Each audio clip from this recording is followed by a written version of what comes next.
The ওডিসি, এই লোকটার কপাল দেখে ভাই সোনিও চাকরি ছেড়ে দিত। একটা প্রশ্ন করি, আপনি কখনো মানুষ দেখেছেন যার লাইফে যে সমস্যাগুলো শিফট করে আসে না?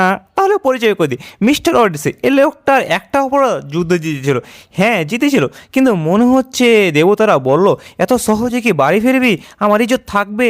টয় যুদ্ধ সে সবাই বলছে চলো বাসায় যাই, ওডিসি বলল আমিও আসছি। ইউনিভার্স বলল আই একটু তোমার সাথে খেলি। প্রথমেই একটা দ্বীপে গেল, সেখানে মানুষ না খাবারই মানুষকে খায়। এরপর এলো এক চোখওয়ালা সাইক্লোনস, ভাইকে দেখে মনে হয় ভাই জিমে যায় না, জিমটাই নাস্তা করে।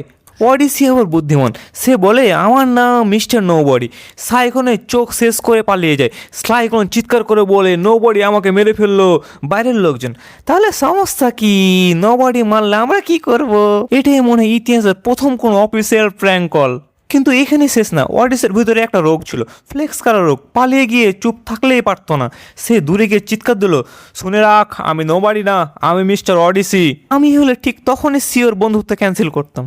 সাইক্লোনস বলে আচ্ছা তুই ওডিসি, ঠিক আছে বাবা পজিশন, তুমি লাইফটা একটু কঠিন করে দাও।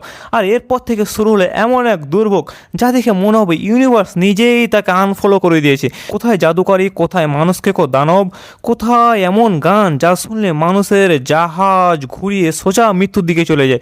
আর ওডিসি ভাইটে প্রতিবার বলে এবার তো শেষ, কিন্তু গল্প বলে না না টেলার শেষ, গল্প এখনো পুরোটা বাকি।